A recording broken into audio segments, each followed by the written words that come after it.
Escrevo-vos, Senhora, 2 anos depois de Cristóvão Colombo ter regressado da sua primeira viagem às Índias, pela graça de Deus.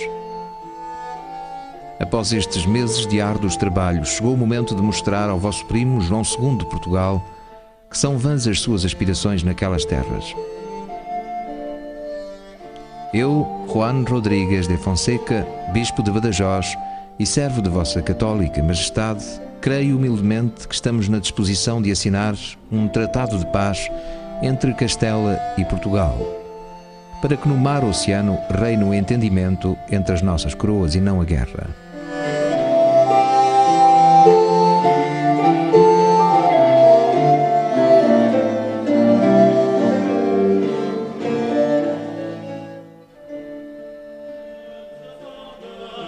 Nos Códices Miniados é uma das figuras menores. Uma dessas personagens relegadas para segundo plano na história. Juan Rodrigues Fonseca é, em 1494, conselheiro pessoal em assuntos marítimos dos reis católicos de Espanha, Isabel e Fernando. E vai ser um dos artífices da Revolução Geográfica dos finais do século XV. Até este momento, o mundo conhecido na Península Ibérica abarca pouco mais que a Europa e o Mediterrâneo. Mas graças aos navegadores portugueses e espanhóis, as fronteiras da civilização ocidental vão alcançar os confins do planeta. 2 nações, Portugal, governado pelo hábil Dom João II, e Espanha, recém-criada depois da união entre Isabel de Castela e Fernando de Aragão, vão protagonizar um feito insólito numa era governada a sangue e fogo. Um tratado internacional que evitará uma grande guerra por causa da descoberta da América por Cristóvão Colombo. Esta é a história do Tratado de Tordesilhas, um exército de diplomacia e espionagem sem precedentes. É a história dos homens e das mulheres que protagonizaram a maior divisão do mundo.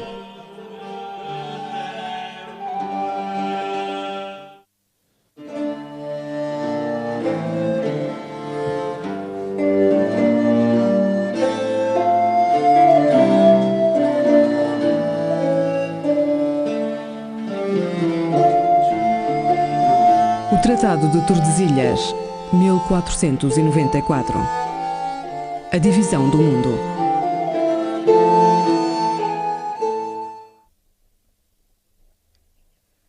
Portugal e Castela são, em finais do século XV, 2 reinos independentes. Ainda assim, as suas coroas estão intimamente ligadas por laços de parentesco e interesses políticos. Quando, em 1469, a jovem Isabel, herdeira do trono de Castela, decide casar-se com o seu primo Fernando, herdeiro da coroa de Aragão, põe fim a esse estado de graça entre ambas as coroas. É óbvio que a opção de Isabel, no sentido de casar com Fernando, na altura ainda apenas rei da Sicília, faz com que a balança se incline para o lado aragonês. O problema, portanto, que se debate na Península Ibérica ao largo dos anos 70, e respondendo à sua pergunta, é o problema de saber em que sentido e qual vai ser a orientação das ligações de Castela, ou a Portugal ou Aragão. O rei Afonso V de Portugal aspirava a casar-se com Isabel e unir assim os 2 reinos. Era o plano que havia gizado com o rei de Castela, Henrique IV, meio-irmão de Isabel. Afonso e Henrique tentam deserdar Isabel. Para tal, o monarca português casa-se com a filha do castelhano, Dona Joana a Beltraneja. Porém, Isabel não se amedronta. Em 1471 começa uma guerra pela sucessão da coroa de Castela que durará 8 anos. Vão seguir-se vários anos de guerra até 1479, altura em que se chega a um acordo bastante feminino, digamos assim, em que estarão envolvidas Isabel a Católica e a sua tia, Dona Beatriz, Duquesa de Bragança, e em que as vistas, as famosas vistas, vão chegar a uma série de convénios para tratar de evitar a sangria que a guerra entre Portugal e Castela supunha. Recordemos a Batalha de Toro e todos os problemas em torno da Ciudad Rodrigo e não só. Era necessário chegar a um entendimento cordial ou a um acordo de paz. Em 1479, Fernando e Isabel venceram militarmente Afonso V nas batalhas de Toro e Albuera. Henrique IV morreu. Chega o momento da paz.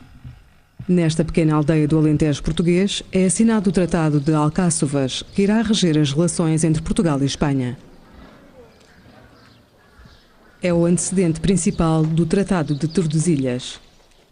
Os problemas da sucessão estiveram sempre ligados à discussão dos espaços de intervenção oceânica.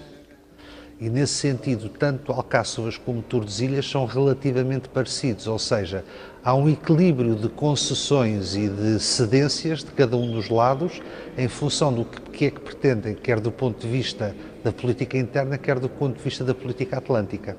O Atlântico foi sempre, aparentemente, pelo menos, foi sempre uma forma de Isabel pressionar Portugal. A Isabel a Católica parece ter usado sempre o Atlântico como uma arma para conseguir chegar a equilíbrios depois nas suas relações com Portugal ao nível ibérico. Se ela quer que o rei de Portugal a reconheça como legítima herdeira de Castela, tem que dar algo em troca. Por isso concede a Portugal a navegabilidade ou o predomínio do Atlântico ao sul das Ilhas Canárias. Daí que consta do tratado um documento que determina o raio ou limite ao sul das Canárias, que é o famoso paralelo 26, a ter em conta a partir de então como limite entre a coroa de Castela e a coroa de Aragão, e que terá muito a ver com o descobrimento da América. Podemos dizer que o Tratado de Alcáçovas constitui uma novidade na história da definição dos espaços marítimos na Europa, porque é a primeira vez em que o mar é definido por fronteiras marítimas perfeitamente definidas.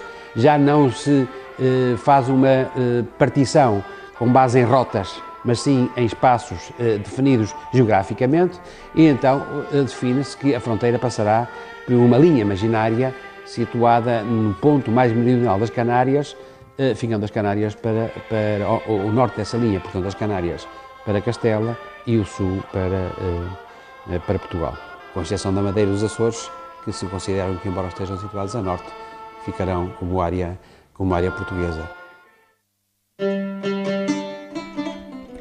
Contudo, a divisão das áreas de influência no Atlântico vai entrar abruptamente em crise por obra de um só homem.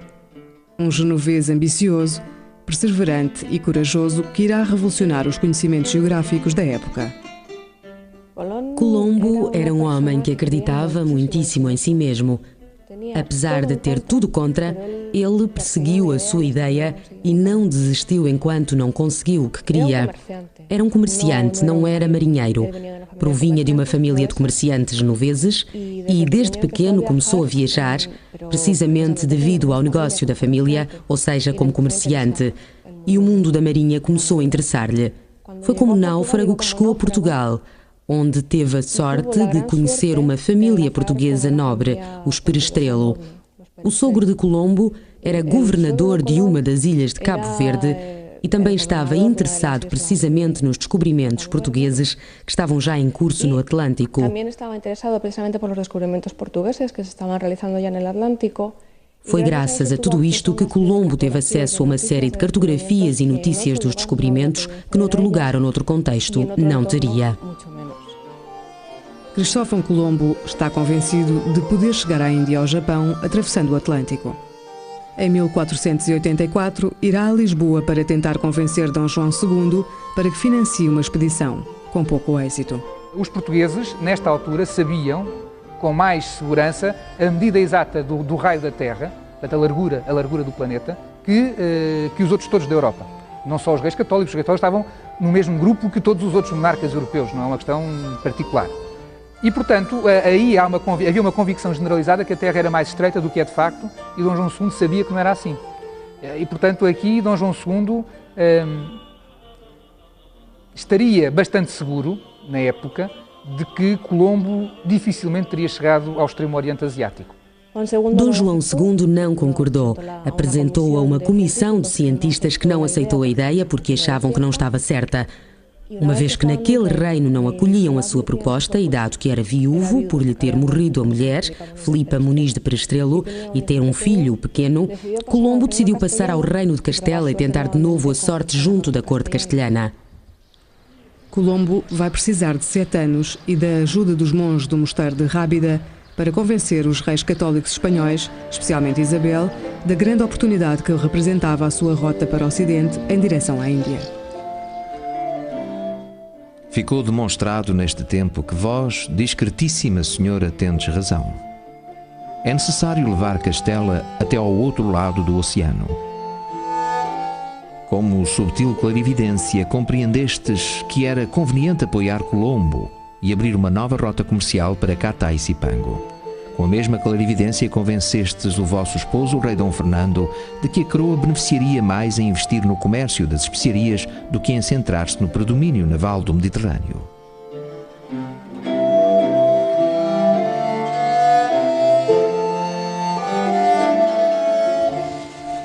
A 3 de agosto de 1492, Colombo zarpa do porto de Palos com 3 caravelas e 90 homens a bordo. 2 meses e meio depois, a 12 de outubro, a expedição chega à ilha de São Salvador, atualmente designada por Bahamas.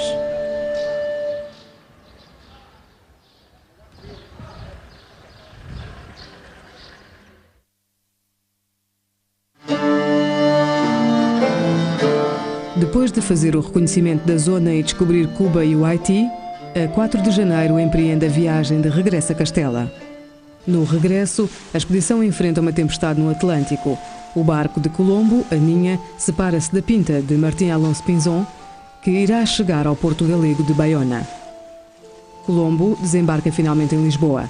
Esta decisão irá marcar o futuro das relações entre Portugal e Espanha. A Ninha, na qual Colombo regressava, era uma caravela um pouco mais pequena e mais frágil. A tempestade de Cabo Verde, que a separou das outras, levou-o para perto da costa sul da península.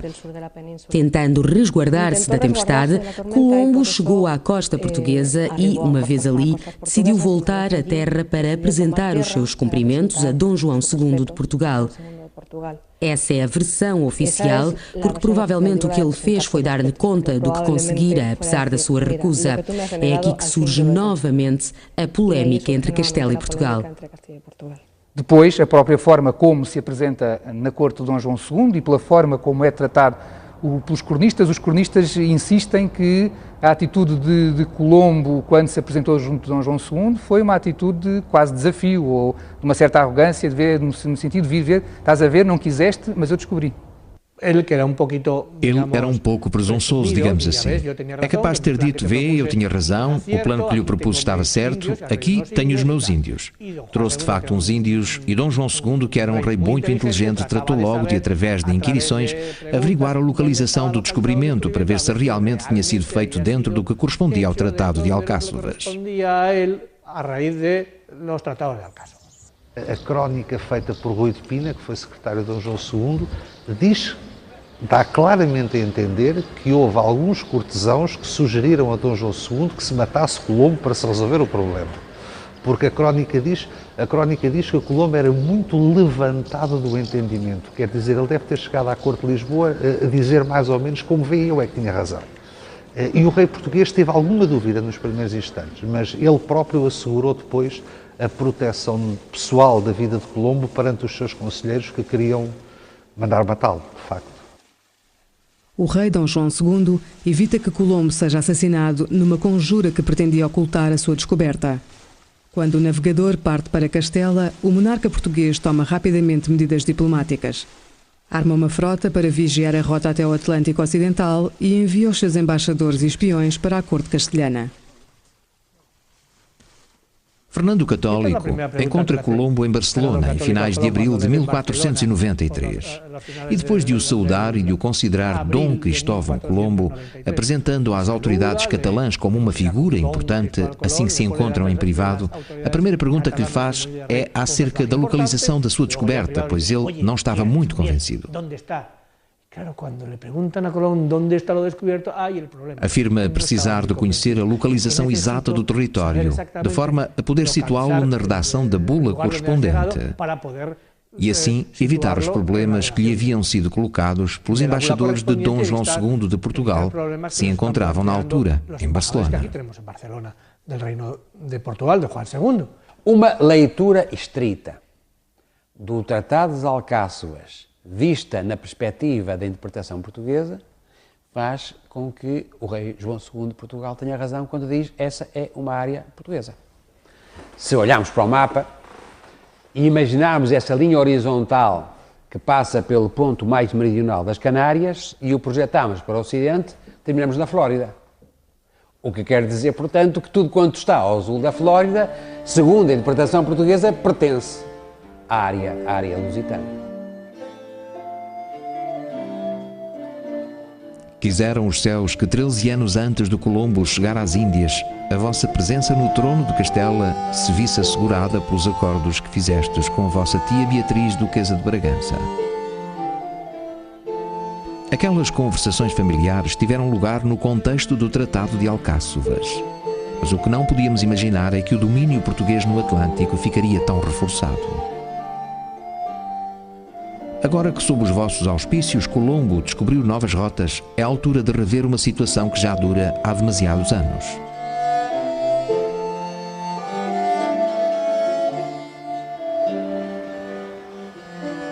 O Tratado das Alcáçovas tinha criado uma condição de hegemonia quase total dos portugueses no oceano. Cristóvão Colombo ultrapassa ou fura essa hegemonia e, tendo em conta a evolução dos acontecimentos, portugueses e castelhanos acabam por entender que é possível e como a melhor solução é partilhar os mundos ultramarinos. Naturalmente que a estratégia castelhana vai ser de imediatamente dizer que estamos perante uma realidade nova, com enquadramentos novos e que, portanto, há necessidade de uma nova negociação, não de uma aplicação taxativa do estipulado nas Alcáçovas. E, claro, nesse momento, essa interpretação castelhana enquadra-se no que podemos chamar a linha tradicional de atuação do papado. Porque, claro, o que vai complicar as coisas é a intervenção do papado.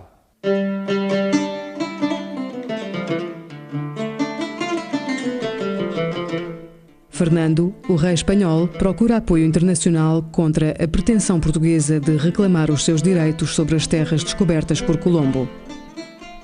E só existe uma autoridade de referência internacional no século XV: o Papa. Perante essa situação, e estando os embaixadores portugueses já em Barcelona, enviou imediatamente embaixadores a Roma para falarem com o Papa e conseguirem uma série de bulas que lhes dessem dispensas e poderes sobre as novas terras, o mesmo que noutras alturas Portugal fez com territórios de África. Quem era o Papa? Alexandre VI. Era da sua região, era aragonês e sabe-se que tinha 2 filhos bastardos, a quem neste momento, em abril de 1493, Fernando o Católico vai conceder alguns benefícios. De forma que, a 18 de abril, há uma bula e um escrito do secretário de Estado que praticamente coloca o Papa à disposição da política de Dom Fernando o Católico. Alexandre VI era um homem de grande ambição e que tinha feito tudo o que podia para ajudar aquele que o tinha ajudado a chegar ao trono da Santa Sé. E, portanto, é uma intervenção perfeitamente clara, não há nenhuma arbitragem de conflitos. Alexandre VI não intervém para, no fundo, servir de árbitro entre ambas as partes. Alexandre VI escreve as chamadas bulas alexandrinas, uma delas, aliás, completamente falsificada, a segunda, conforme Charles Martial de Witt demonstrou, que inclusivamente foi antedatada, escreve as bulas ou imita as bulas alexandrinas para favorecer uma parte que é aquela que pediu que ele servisse de árbitro. Uma vez mais, a vossa discrição suportou as intrigas. Todavia, hoje recordo quando o rei Dom João II mandou emissários à nossa corte para fazer ver que as novas terras estavam sob a jurisdição portuguesa. Mas o rei Dom Fernando, alentado pelo Espírito Santo, fez valer a sua influência no Vaticano e conseguiu uma bula de Nosso Senhor o Papa Alexandre VI, na qual se certificava de que a descoberta pertencia a Castela, ainda que não se soubesse ao certo a localização daquelas terras. Surpreendeu-me então a perspicácia de Colombo. Propôs traçar uma linha do Polo Norte ao Polo Sul, passando pelas ilhas dos Açores e de Cabo Verde, sendo que a poente tudo pertencia ao Reino de Castela. Cristóvão Colombo inspirou os reis católicos e o próprio Papa Borgia a fazerem uma nova divisão do mundo baseada numa linha de norte a sul e não de este a oeste como a traçada no Tratado de Alcáçovas. Alexandre VI dá-lhe ouvidos e altera a sua primeira bula. Colombo, para evitar não só que os reis fiquem sem essas terras, mas também que ele perca os direitos que tinha conseguido, propõe-lhes alterar o sentido da divisão da terra. Propõe que o Tratado de Alcáçovas, que definia um meridiano que passava pelas Ilhas Canárias, se transforme numa ilha, de um polo ao outro, que passe por Cabo Verde e pelas Canárias. Com esta informação, na qual o rei propõe um novo tratado, e também com as novas bulas, o Papa decide deslocar a linha umas 100 léguas. O Papa decide desplazá-la 100 léguas. A bula de Alexandre VI, que fala na linha divisória, é uma bula equívoca porque diz que a linha deve ser traçada de polo a polo, portanto é um semimeridiano, não um meridiano completo, 100 léguas ao ocidente dos Açores e de Cabo Verde. Ora, os Açores estão aqui, Cabo Verde está aqui, portanto as 100 léguas não são reais, não é possível traçá-las. A intervenção concreta, tal como se traduziu nas bulas papais, cria um problema gravíssimo. Eu penso que tanto os reis de Castela, Fernando como Isabel, como o rei de Portugal, perceberam que essas bulas criariam, se fossem cumpridas, criariam um problema gravíssimo.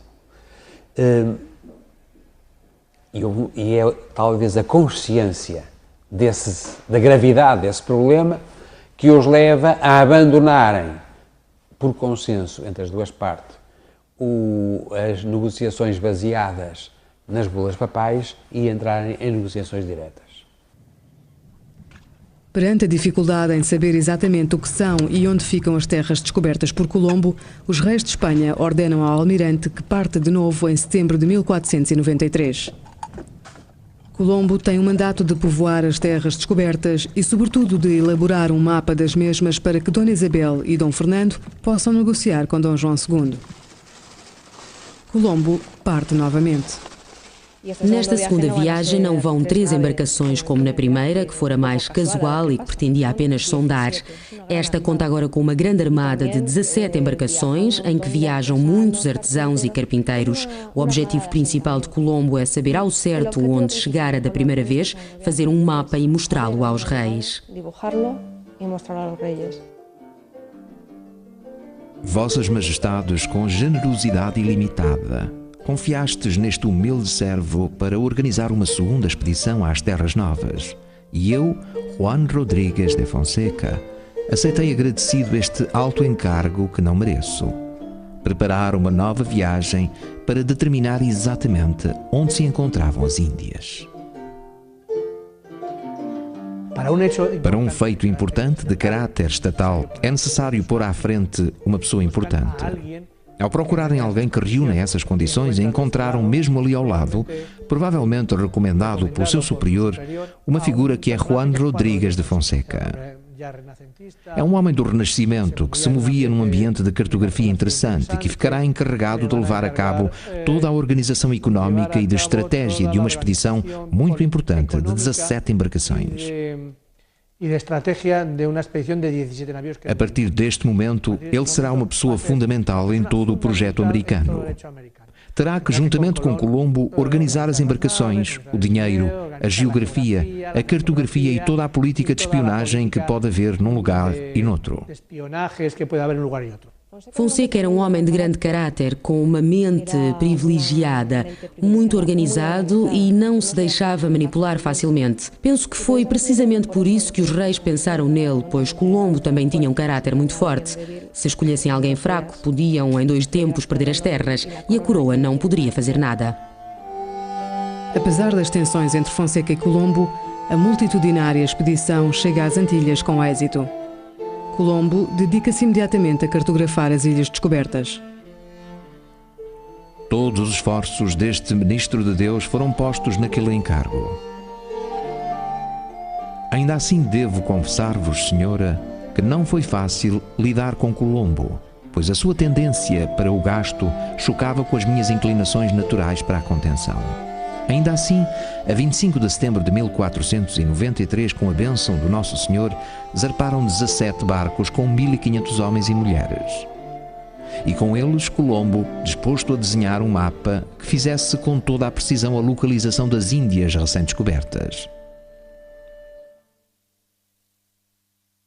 Este vai ser o documento realizado por Colombo, que mal chega, é enviado em fevereiro de 1494 por António de Torres, chefe da expedição, que volta com 12 navios aos reis católicos para que estes conheçam exatamente a localização. Os reis católicos receberam-no a 4 de abril de 1494 em Medina del Campo. E vem o documento que nós encontramos como cartografia literária, que traduzimos como cartografia de imagens. Recolhidos os dados, estudámos-los perfeitamente. E como a carta estava muito bem feita e detalhada, fomos prosseguindo pouco a pouco, utilizando informações, plasmando os dados em material de tela, buscando as cores, obtendo todos os demais dados técnicos num trabalho arqueológico. Todas as demais dados técnicos. E desse modo conseguimos reproduzir a peça que antes era só literária e que agora passa a ser literário-pictórica. A característica mais importante desta carta, do ponto de vista cartográfico, é ter sido feita segundo um sistema tradicional que se chama carta plana, para evitar a figura côncava da Terra, tornando-se assim de mais fácil compreensão para os reis que não entendiam muito bem as questões das longitudes e das latitudes. Com facilidade os problemas de longitude e latitude. O que ele faz neste caso é corrigir a geografia da Europa baseando-se num mapa medieval. Localiza as ilhas de Cabo Verde e as terceiras, que curiosamente hoje são os Açores, muito a este, para que depois, ao traçar a linha divisória de Tordesilhas, esta passe por ambos os arquipélagos, o que na realidade seria impossível.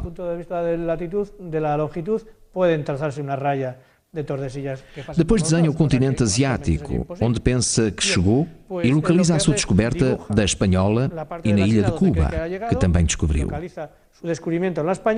Porém, a Cuba dele é continental, integrada no continente asiático. Aparece aí, coloca uma bandeira no lugar onde chegara e desenha como terra firme. Hasta onde ha llegado, la dibuja como tal tierra firme. Então decide baixar um pouco em latitude a ilha de Gomera, as Ilhas Canárias, e subir a vila de Isabela, que fica a norte da ilha espanhola, colocando-as à mesma latitude de 26 graus. Segundo ele, era precisamente viajando a essa latitude que chegaria à Ásia. Deste modo, consegue ficar por cima da linha do Tratado de Alcáçovas e garantir que, acontecesse o que acontecesse, essas terras pertenceriam sempre a Castela. Trata-se de um pequeno truque para localizar a cartografia colombiana e a influência que esta veio a ter. Com a nova carta de Colombo, os reis de Espanha ficam tranquilos. Segundo os dados convenientemente manipulados pelo descobridor, as novas terras pertencem à coroa espanhola, ainda que a geografia real mostre o contrário. Em Portugal, as esperanças de que a descoberta de Cristóvão Colombo se situasse em território português eram bem fundamentadas. E de facto assim era, pois todos sabemos agora, desde que publicámos um trabalho em Itália, que os descobrimentos que estão sob o paralelo 36, na verdade, estão no 19, ou seja, de acordo com a linha do Tratado de Alcáçovas, estão dentro da área de influência portuguesa.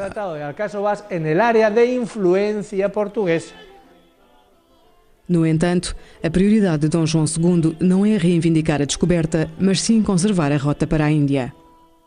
Portugal precisa que o novo tratado reflita o seu direito de navegar pelo Atlântico Sul na rota até ao Cabo da Boa Esperança. É uma questão importantíssima e é a questão fundamental para percebermos todas as negociações que conduziram ao resultado final do Tratado de Tordesilhas. A viagem de Bartolomeu Dias, que leva à descoberta do Cabo da Boa Esperança e da passagem para o Índico, é uma viagem que foi feita ao longo da costa ocidental africana, porque era uma viagem em busca da passagem. Mas enquanto realizaram essa navegação penosa para sul, os navegadores portugueses aperceberam-se que estavam a enfrentar permanentemente ventos contrários, que são os ventos alísios que, junto à costa africana, sopram para norte. E, portanto, que era uma viagem difícil e era uma viagem pouco prática para aceder à rota do Cabo, para aceder ao Oceano Índico e às especiarias. Para ir ao Oriente, era preciso navegar primeiro para o Ocidente no Atlântico, era preciso ir até o sudoeste do Atlântico para ter uma rota permanentemente com ventos favoráveis, que era muito mais rápida e muito menos arriscada do que uma rota de navios de comércio realizada num regime de ventos contrários. Os diplomatas e os espiões de ambos os reinos trabalham de empreitada para evitar o conflito bélico, que não interessa a nenhuma das coroas.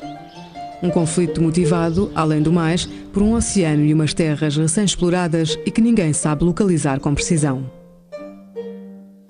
Hoje, rogo a Deus Nosso Senhor que continue a abençoar-nos com a sua graça. A mesma graça com que respondeu às nossas orações, quando o mapa de Colombo demonstrou que as novas terras estavam na área de influência da coroa de Castela. Sabemos agora que podemos ceder às petições portuguesas e deslocar 270 léguas para o Ocidente, a linha estabelecida pelo nosso Santo Padre. Deste modo, vós conseguireis a paz e mantereis as novas terras sob a vossa santa e magnânima coroa.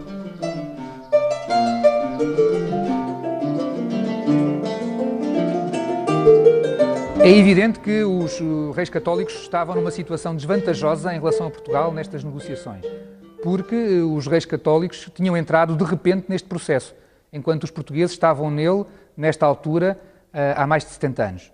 E esta é que é a grande diferença, não é? Os portugueses têm navegações para o sul desde os anos 20, passam o Cabo Bojador em 1434 e, portanto, 60 anos depois negociam Tordesilhas. O processo de negociação decorre com o envio simultâneo de embaixadas e há um período, são no fundo cerca de 15 meses de negociações, é um período que não está tão bem documentado como nós gostaríamos que estivesse, porque nós temos conhecimento do que as embaixadas vão para um lado e para o outro, exatamente o que é que discutem e porque é que discutem, isso não é sabido.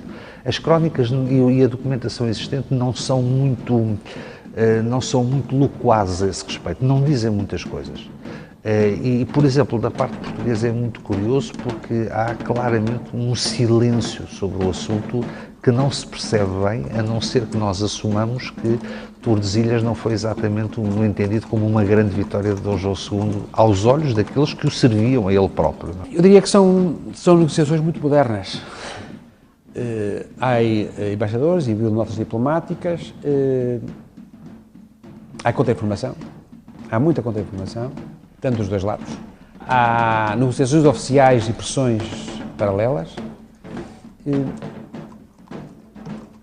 Há uma componente forte de negociações técnicas ao lado das negociações políticas, sobretudo quando se entra no domínio da definição das linhas de fronteiras atlânticas. É interessante notar que um dos negociadores finais de Tordesilhas, e provavelmente terá participado nas negociações anteriores, embora não apareça na primeira linha, é um técnico de navegação. É um homem com uma grande experiência, um português chamado Duarte Pacheco Pereira, com grande experiência na navegação na zona da Guiné, e muito provavelmente a sua opinião foi determinante na definição dos exatos termos em que a linha de fronteira das 370 léguas será definida, porque efetivamente os termos em que essa linha é definida têm, para a época, um extraordinário rigor técnico, dentro das limitações da época. Enquanto se discute a questão da divisão do Oceano Atlântico em duas áreas de influência, discute-se também um outro problema que é capital para os monarcas de ambos os lados. É que o filho mais velho e herdeiro de Dom João II, o príncipe Dom Afonso, morreu num acidente de cavalo. E a sucessão da coroa de Portugal, na altura em que se está a discutir esta questão de Tordesilhas, recai sobre Dom Manuel, que é seu cunhado, mas é também seu inimigo político. E há uma intervenção clara dos monarcas de Castela, Isabel a Católica de Castela e Fernando de Aragão, no sentido de que Dom João II reconheça o direito sucessório do seu primo Dom Manuel. E Dom João II acabará, de facto, por reconhecer o direito sucessório de Dom Manuel, que era juridicamente aquele que tinha o direito de lhe suceder, de resto. Rapidamente se chegou a um consenso.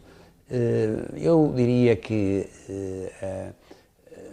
neste aspecto, embora seja difícil de provar, mas é muito provável, é muito, enfim, aceitável que tenha tido uma força muito grande a figura de Fernando. O Castela, e sobretudo a Coroa de Aragão, Fernando era o rei de Aragão, estavam com problemas muito complicados em Itália, problemas que na ordem imediata eram muito mais importantes do que a negociação de umas ilhas, mais ou menos perdidas e, como digo, insuficientemente conhecidas, de modo que muito provavelmente Fernando tem todo o interesse, e nesse sentido terá influenciado Isabel, tem todo o interesse em chegar rapidamente a um acordo que lhe pacifica a frente ocidental quando ele tem problemas gravíssimos no Mediterrâneo.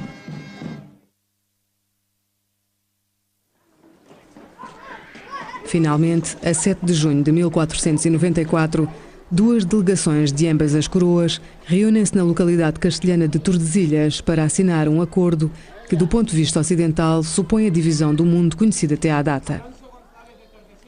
Alonso González de Tordesillas es mi nombre. Y yo su esposa, Leonor de Ulloa. Y esta es nuestra casa. As duas comissões, a portuguesa e a espanhola. As duas comissões, a portuguesa e a espanhola ou castelhana, reúnem-se na cidade, no Palácio de Tordesilhas, aqui mesmo onde estamos agora a gravar. E vão chegar a um dos acordos correspondentes, que é conhecido como o Tratado de Tordesilhas. Não me atrevo a falar em divisão do mundo, como se diz por aí. Embora os chineses se riam de nós, claro. Digamos que repartem as áreas de influência atlântica entre ambas as coroas. Não foi fácil chegar ao acordo de Tordesilhas, mesmo nas negociações de Tordesilhas, embora a ameaça militar sempre estivesse presente, nunca chegou a ser concretizada e, portanto, os problemas acabaram por se resolver em termos pacíficos. A zona que vai desde a linha de Tordesilhas em direção a este corresponderia a Portugal. Toda essa área de influência estaria sob o seu poder. E a parte correspondente à linha em direção ao oeste corresponderia a Castela. Com um corredor para que possa passar da região espanhola da Península de Castela em direção a oeste pelas Canárias. Esta é a decisão fundamental que apazigua a possível inimizade entre Dom João II e os reis católicos. O tratado significa para Castela que, de facto, o Novo Mundo é castelhano, mas ficaram sem uma parte, digamos assim. Portanto, a parte da América do Sul, correspondente a uma área muito superior àquela que foi estipulada no tratado e corresponde hoje ao Brasil, fugiu à influência castelhana. Toda a América do Sul hoje deveria falar castelhano se a linha de Alexandre VI vingasse. Portugal garante, por outro lado, o caminho para o Oriente, mas perdeu o que seria a intenção primeira de Dom João II, que era o paralelo que lhe daria o controle de todo o Atlântico Sul. Portanto, ambos perderam e ambos ganharam.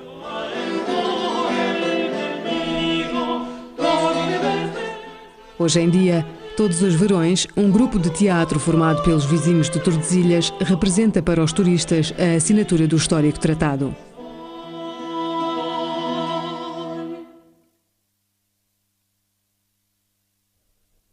O acordo assinado em Tordesilhas e ratificado em Setúbal dá origem a uma nova cartografia criada em Castela por Juan Rodrigues de Fonseca.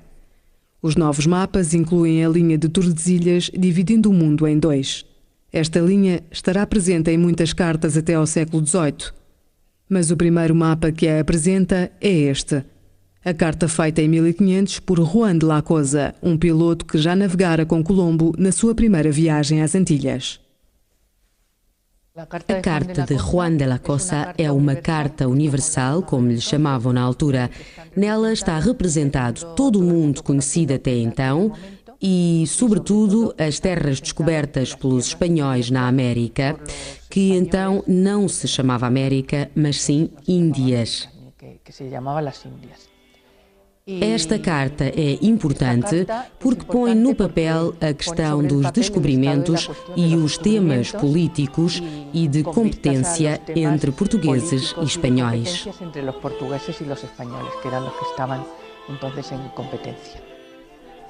A carta de Juan de la Cosa, pintada sobre pele de vitelo, encerra ainda hoje muitos segredos.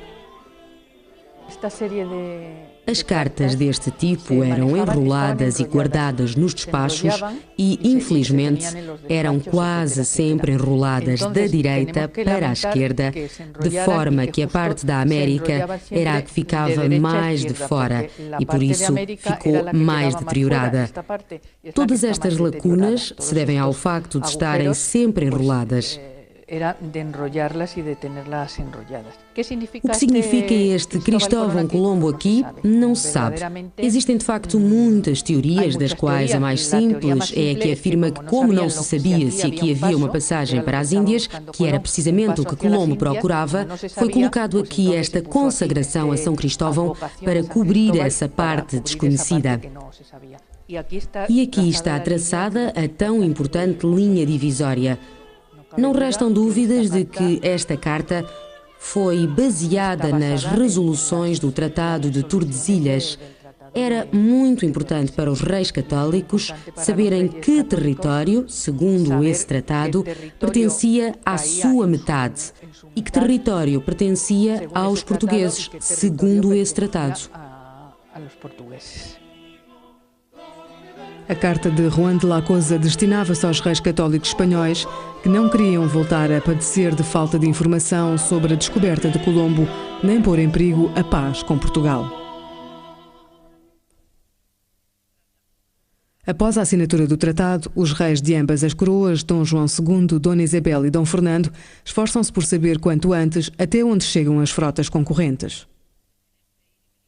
Neste ir e vir de embarcações e descobridores, aparece o Brasil. O tratado deixa bem claro que o território amazónico pertence à área de domínio português.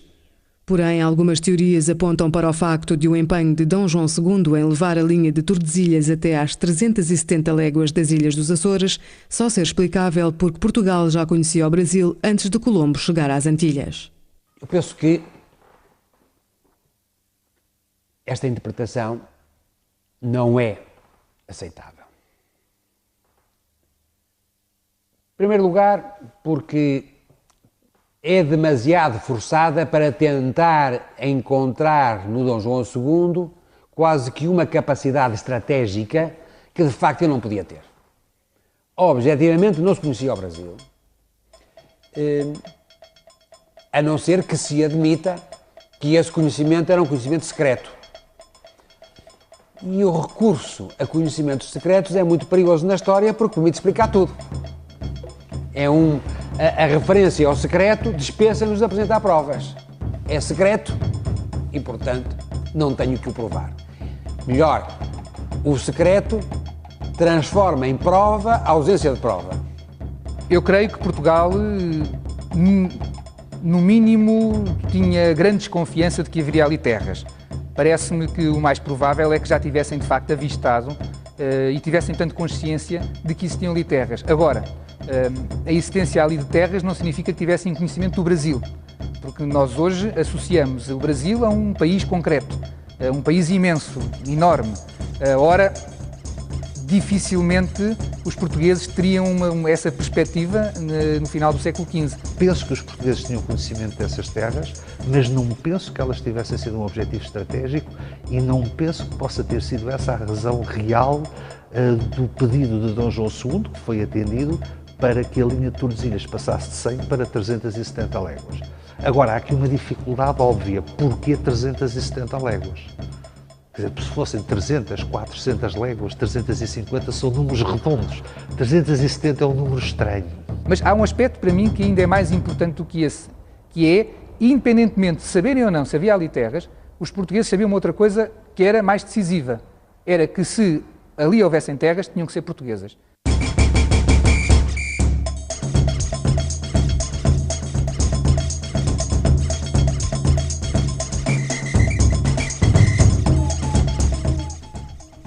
Hoje, mais de 180 milhões de brasileiros falam português graças ao Tratado de Tordesilhas e à sua linha invisível sobre o Atlântico.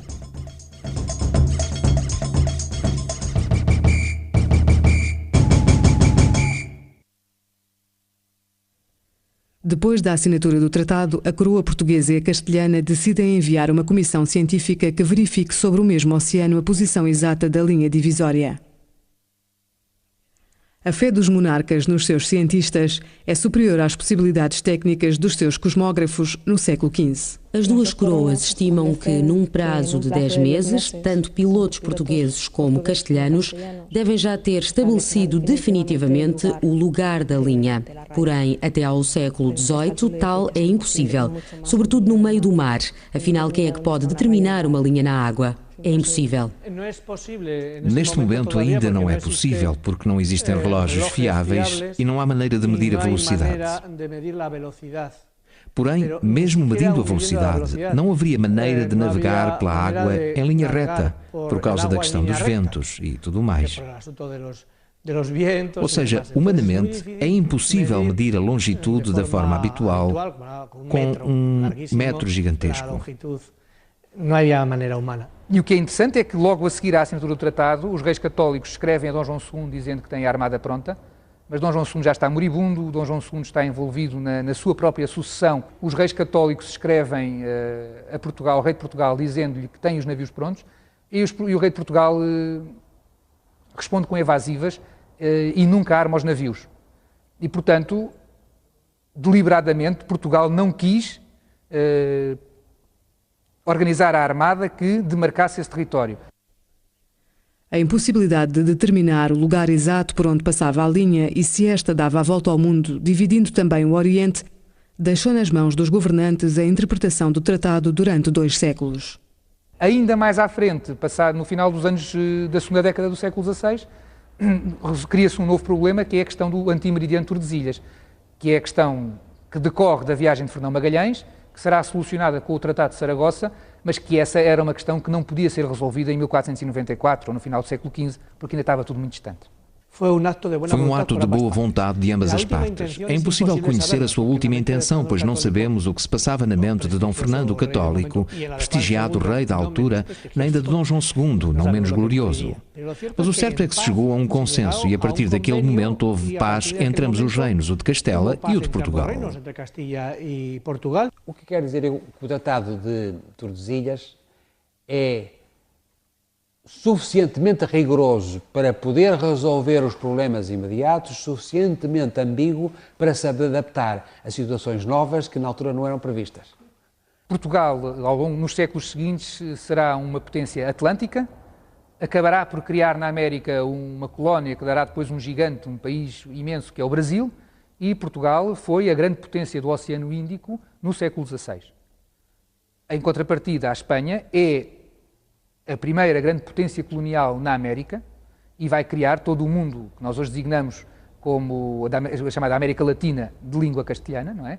E, portanto, o facto da América falar hoje quase toda espanhol é uma consequência do Tratado de Tordesilhas, num certo sentido. Portanto, toda a arquitetura imperial de Portugal e da Espanha do século XV ao século XVIII é uma consequência de Tordesilhas. O Tratado de Tordesilhas inaugura em finais do século XV um estilo de diplomacia baseado no diálogo e não na espada. Mas em Tordesilhas estreia-se também uma forma de divisão do mundo nas costas dos seus habitantes. A milhares de quilómetros das cortes europeias, milhões de seres humanos iriam ver o seu mundo subitamente alterado à conta de uns pergaminhos assinados por uns reis que jamais chegariam a visitar aquelas terras.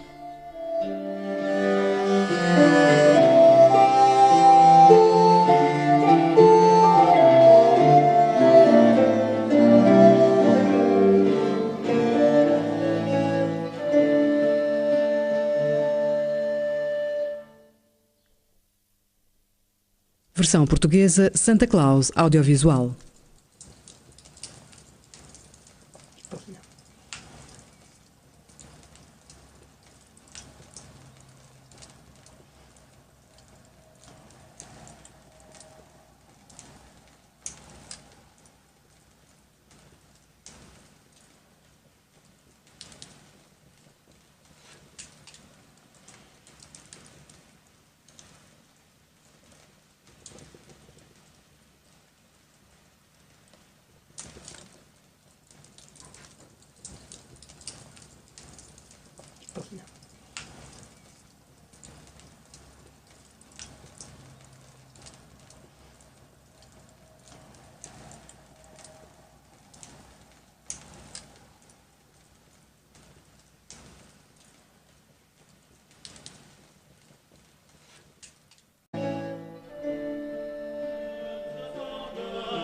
nos Códices Miniados, é uma das figuras menores. Uma dessas personagens relegadas para segundo plano na história. Juan Rodríguez Fonseca é, em 1494, conselheiro pessoal em assuntos marítimos dos reis católicos de Espanha, Isabel e Fernando.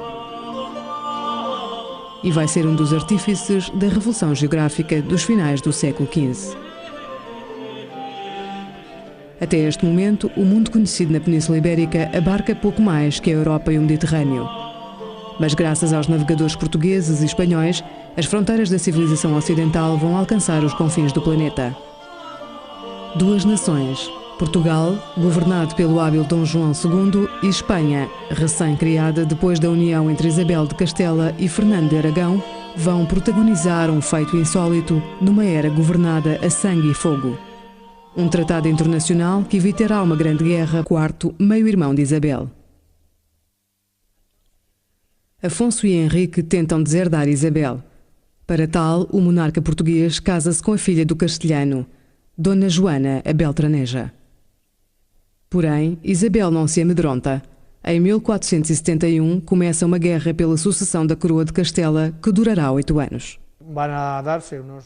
Vão seguir-se vários anos de guerra até 1479, altura em que se chega a um acordo bastante feminino, digamos assim, em que estarão envolvidas Isabel a Católica e a sua tia, Dona Beatriz, Duquesa de Bragança, e em que as vistas, as famosas vistas, vão chegar a uma série de convénios para tratar de evitar a sangria que a guerra entre Portugal e Castela supunha. Recordemos a Batalha de Toro e todos os problemas em torno da Ciudad Rodrigo e não só. Era necessário chegar a um entendimento cordial ou a um acordo por causa da descoberta da América por Cristóvão Colombo. Esta é a história do Tratado de Tordesilhas, um exército de diplomacia e espionagem sem precedentes. É a história dos homens e das mulheres que protagonizaram a maior divisão do mundo.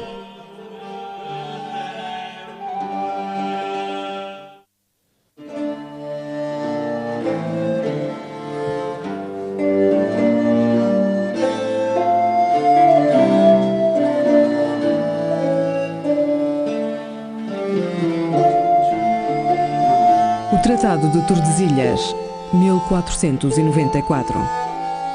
A divisão do mundo.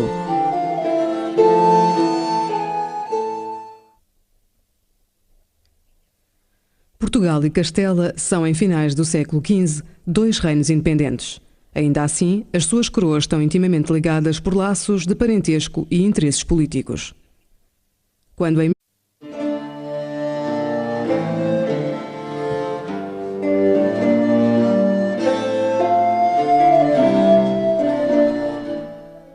Escrevo-vos, senhora, 2 anos depois de Cristóvão Colombo ter regressado da sua primeira viagem às Índias, pela graça de Deus. Após estes meses de árduos trabalhos, chegou o momento de mostrar ao vosso primo João II de Portugal que são vãs as suas aspirações naquelas terras. Eu, Juan Rodríguez de Fonseca, bispo de Badajoz e servo de vossa católica majestade, creio humildemente que estamos na disposição de assinar um tratado de paz entre Castela e Portugal, para que no mar oceano reine o entendimento entre as nossas coroas e não a guerra.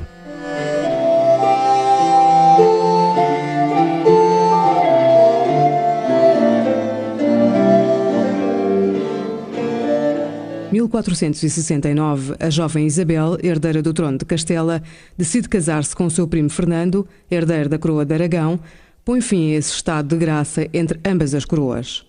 É óbvio que a opção de Isabel, no sentido de casar com Fernando, na altura ainda apenas rei da Sicília, faz com que